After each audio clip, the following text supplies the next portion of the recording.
السلام علیکم جی، میں ہوں ضیاء بلوچ۔ سامعین، آج کافی سارے ایونٹس تھے، اہم ترین دن تھا، قومی اسمبلی کا پہلا دن تھا، حلف اٹھا لیا لوگوں نے۔ لیکن وہاں پی ٹی آئی کے ساتھ کیا بیتی، اور وہاں میاں نواز شریف صاحب مسلم لیگ نون کے لوگ آئے ہوئے تھے جو آئندہ حکومت بنانے کے لیے جا رہے ہیں، ان کے ساتھ کیا بیتی، اس حوالے سے جناب اہم ترین تصویری جھلکیاں ویڈیوز ہیں اور پورے دن کا احوال آپ کو سمجھ آ جائے گا۔ اس کے علاوہ جناب بشرا بی بی کے ساتھ کیا ہوا، وہ بنی گالہ میں موجود ہیں، وہاں کی کیا صورتحال ہے۔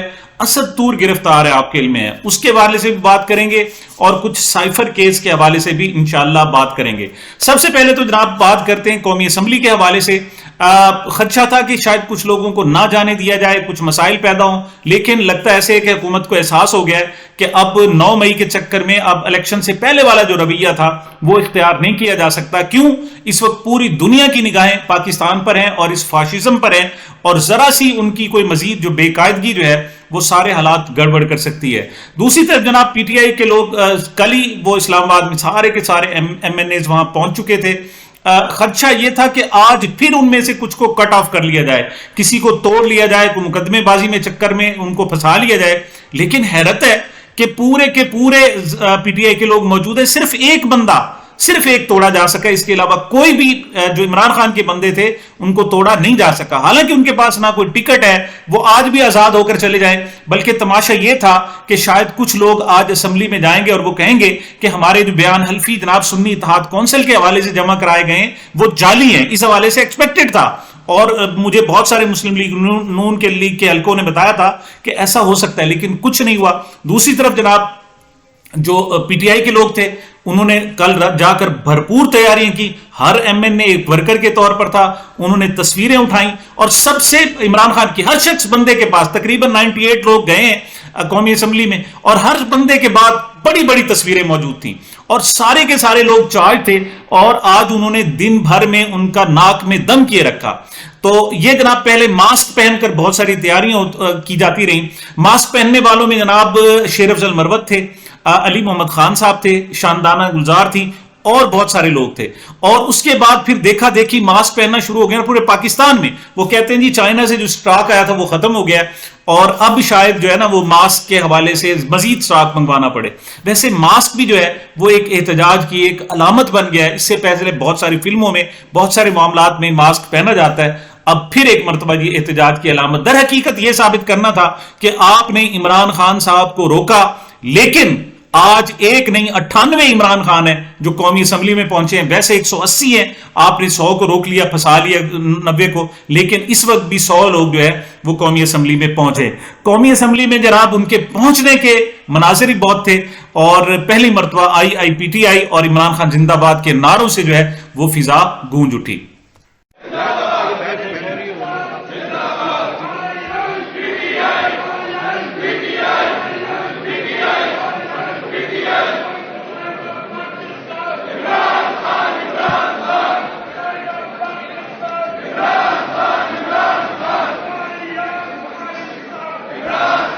ایک اور جناب اہم موقع بھی تھا جب یہ تیاریاں ہو رہی تھیں، تو جناب اس شہریار افریدی اور فیصل جاوید، آپ کو پتا ہے یہ دونوں رپوش رہے ہیں، اور فیصل جاوید تو بہت زیادہ اس نے جیلیں بہت زیادہ کاٹی ہیں، اس کے 15 جنازے اٹھائے گئے اور وہ جیل میں تھا اور وہ جنازوں میں شریک نہیں ہو سکا۔ تو بہرحال یہ جب ملے تو اس وقت بڑے جذباتی مناظر پیدا ہو گئے، دونوں جو ہے وہ رو پڑے اور ایک دوسرے کو دلاسا بہرحال وہ دیتے رہے۔ اگلا جو منظر تھا جناب وہ تھا کہ جب دستخط ہونے لگے، وہ بھی بڑے دلچسپ تھے۔ جب داخل ہوئے لوگ تو زبردست، اور پھر وہاں نعروں کی، نون لیگ کے لوگ کہاں نعروں کا جواب دے، یہ مار کھائے ہوئے لوگ جو تقریباً 16 ماہ سے ستائے ہوئے لوگ ہیں، جن کے 100 مقدمے 50 مقدمے بھگتے ہوئے ہیں، جن میں انہیں گھر توڑائے ہوئے ہیں، کاروبار ختم کرائے ہوئے ہیں، ان کے مقابلے میں مفاد پرست کیسے بہرحال اکٹھے ہو سکتے تھے؟ اور چارج تھے، یوں سمجھے کہ فل چارج یہ لوگ تھے۔ اور نواز شریف صاحب نے جناب جب حلف اٹھایا تو اس وقت یعنی 40 منٹ 40 سیکنڈ تک یوں سمجھیں کہ چور چور چور چور چور کے نعرے گونجتے رہے۔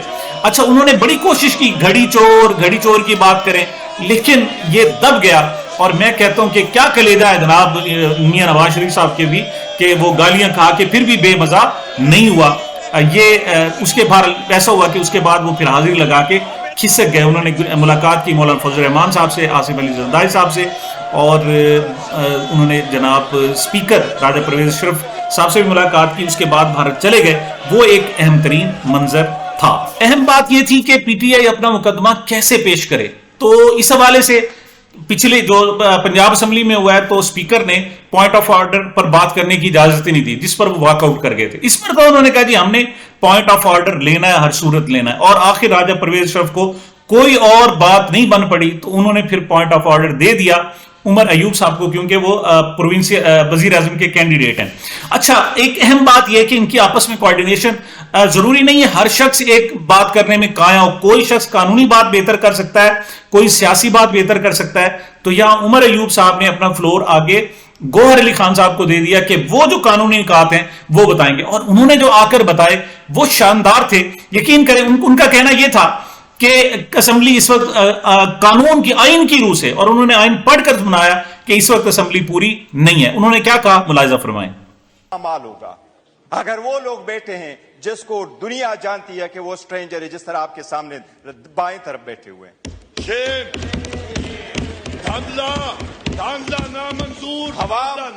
اللہ کے نام پہ اللہ کے نام پہ وہ تو ٹاکے کہتے ہیں کہ فرض نبھاؤں گا. تھینک یو اسپیکر صاحب ایک منٹ جو پوائنٹ کرنا ہے اس میں آرٹیکل کی مبذول کروانا چاہتا ہوں.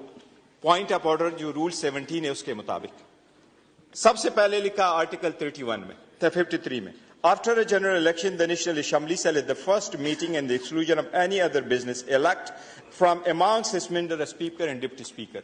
اسپیکر اور ڈپٹی اسپیکر کا الیکشن ہوتا ہے when جب نیشنل اسمبلی پوری ہو. میں صرف آپ کے سامنے پڑھوں گا آرٹیکل 51. آرٹیکل 51 یہ کہتا ہے نیشنل اسمبلی ہے کیا. نیشنل اسمبلی کا ڈیفینیشن پرووائڈ ہوا ہے آرٹیکل 51(3) میں. اس میں یہ لکھا ہے there shall be 336 seats for the members in the National Assembly including seats reserved for women and non-Muslim.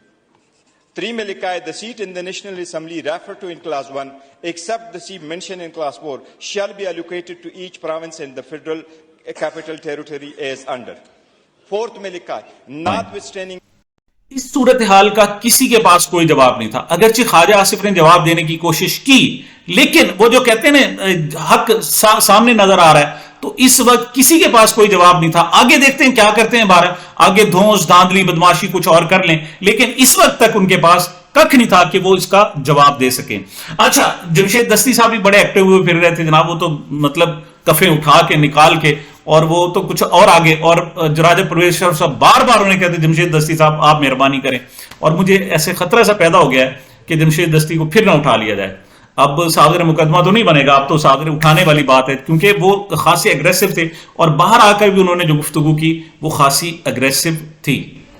جی, قومی اسمبلی سے باہر چلتے ہیں, اور سب سے پہلے میں جو بات کروں گا وہ اسد طور کی بات کروں گا. وہ کمزور شخص ہے, کمزور صحافی ہے, اس کے پاس سرمایہ نہیں ہے, اس کے پاس بہت زیادہ لابسٹ نہیں ہے, لیکن وہ اس وقت جناب گرفتار ہے. جاتے اس نے کہا تھا کہ میں دعائیں دے رہا ہوں جسٹس قاضی فائز صاحب, اور اس کو جناب لے جایا گیا تھا. اور اب جناب اس نے 2 دن سے ہنگر سٹرائک کی ہوئی ہے, بھوک ہڑتال کی ہوئی ہے, اور بتایا گیا کہ اس کی صحت بہت زیادہ خراب ہے. اس حوالے سے ایمان مزاری, ان کے وکلا ایمان مزاری اور ایک اور وکیل ہیں, انہوں نے اس حوالے سے کیا کہا وہ ذرا ملاحظہ فرمائیں. جی, سب سے پہلے تو آج ہم اسد طور سے ملاقات کرنے گئے تھے ان کی والدہ کے ساتھ عدالتی حکم پر, اور اسد طور پچھلے 36 آورز سے ہنگر سٹرائک پر ہیں. ان کی صحت بہت ڈیٹیریوریٹ ہو چکی ہے. کل رات کو ریسکیو 1122 کو بلایا گیا تھا انہیں میڈیکل اٹینشن پرووائڈ کرنے کے لیے. اس میں جی اسد جو ہے وہ بتا رہے ہیں کہ ان کو کوئی سوال ایسے نہیں ہے ان سے جو انکوائری یا انویسٹیگیشن میں یا ایف آئی آر کے مطابق جو آفینس بنایا گیا ہے وہ کوئی سوال اس طرح کا نہیں کرے جو جوڈیشری کے بارے میں ہو. وہ سارے سوال فوج کے بارے میں کر رہے ہیں, ملٹری اسٹیبلشمنٹ کے بارے میں کر رہے ہیں, اور وہ مخصوص جرنیلوں کے نام لے کے پوچھ رہے ہیں کہ آپ نے فلانے ولاگ میں اس جرنیل کا نام لیا تھا, فلانے ولاگ میں اس جرنیل پہ الزام لگایا تھا, اس کو ایکسپوز کیا تھا, تو آپ یہ کیوں کرتے ہیں. اس قسم کے سوالات ہیں, اور اس سے بہت زیادہ اس پہ برا اثر پڑ رہا ہے. وہ بھوک ہڑتال پہ اور بہت کمزور ہے اس وقت. ان کی والدہ جو ہے وہ 78 سال کی ایلڈرلی سٹیزن ہے, جو ایف آئی اے کی سیڑھیاں چڑھ کے بڑی مشکل سے اوپر پہنچی, اور وہاں جا کے انہوں نے اپنے بیٹے سے ملی. وہ بہت ایک دردناک جو ہے وہ موقع تھا جو ہم نے دیکھا, اور بہت ہمارا دل کٹا, اور وہ بھی بہت افسردہ ہیں. جی, بشرا بی بی بنی گالا میں موجود ہیں. پتہ چلا ہے کہ جناب عمران خان صاحب کو کہا گیا کہ آپ کو بنی گالہ شفٹ کر دیتے ہیں الیکشن کے بعد، یہ جناب انہیں آفر کی گئی ہے، لیکن ان کے وکلا نے آج اس حوالے سے گفتگو نہیں کی، اور ان کے وکلا نے جو بتایا بی بی کے حوالے سے، ان کا کہنا یہ ہے کہ ان کی طبیعت خراب ہے، وہ میڈیکل کرانا چاہتے ہیں لیکن ان کو اجازت نہیں مل رہی کہ ڈاکٹر کو دکھا لیں۔ یہ حیرت ہے کہ عمران خان صاحب کہتے ہیں میرے دانت میں درد ہے، وہ 8 مہینے ہو گئے، 9 مہینے بلکہ ہونے والے ان کو 9 مہینے ہو گئے، اور انہوں نے چوں نہیں کی، انہوں نے کہا جی ٹھیک ہے میں بیٹھا ہوں۔ اب گزشتہ دنوں نے کہا جی میرا دانت جو ہے نا گڑبڑ کر رہا ہے اور میں دانت دکھانا چاہتا ہوں، تو جج صاحب نے آرڈر دیا جی ان کا دانت چیک کروایا جائے۔ اگلی پیشی پہ جج صاحب نے جناب پوائنٹ مارنے کی کوشش کی، دیکھو جی ہم نے آپ کا دانت کا علاج کر دیا، تو انہوں نے کہا ہاں جی خان صاحب چھوڑے پرے کیس کو، پہلے یہ بتائیں آپ نے دانت کا علاج ہو گیا، آپ کو دانت کے ڈاکٹر کو دکھایا؟ تو خان صاحب نے آگے کہا جی مجھے انہوں نے کہا تھا جی اتوار والے دن دکھائیں گے، لیکن اتوار والے دن انہوں نے کہا نہیں آئے ڈاکٹر صاحب، اب اگلے اتوار کو آئیں گے۔ اس طریقے سے تو علاج ہو رہا ہے، لعنت ہے ویسے یقین کرو۔ اسی طریقے سے بشرا بی بی ہے، وہ جیل میں وہ پڑی ہوئی ہے گھر میں، وہ کہتی ہے مجھے جیل میں بھیجو، وہاں کوئی نہ کوئی ڈاکٹر تو ہوگا، لیکن ان کو بھی نہیں بھیجا جا رہا۔ اس کی طبیعت مطلب زہر کھایا ہوا ہے، اس کا گلا خراب ہے، میدا اس کا جناب جلا ہوا ہے، لیکن اس کو ڈاکٹر کو نہیں دکھا رہے، اور اس وقت دکھائے میڈیکل کے لیے درخواست منظور ہوگی جب خاک ہو جائیں گے ہم تم کو خبر ہونے تک، وہ ہے نا مانا کہ تغافل نہ کرو گے لیکن خاک ہو جائیں گے ہم تم کو خبر ہونے تک۔ تو بشرا بی بی کے حوالے سے ان کے وکلا نے کیا کہا یہ ملاحظہ فرمائیں۔ ملاقات کا دن ہے لیکن آج انہوں نے میری ملاقات کرنے کی مجھے اجازت نہیں دی۔ وجہ کیا ہے؟ وجہ صرف اور صرف یہ ہے کہ لاسٹ ہیئرنگ کے اوپر بھی جب ملاقات ہوئی تو باہر آ کے ہم نے بتایا کہ وہ کس کنڈیشن میں ہیں، کس طرح سے ان کو کھانا دیا جا رہا ہے، اور ہم بار بار مطالبہ کر رہے تھے کہ میڈیکل کے لیے جو ہم نے درخواست دی ہے اس کی منظوری کرتے ہوئے ٹیم بھجوائی جائے، ڈاکٹر فیصل جو ان کے ڈاکٹر ہیں معالج ہیں ان کو اجازت دی جائے، لیکن اجازت نہیں دی گئی۔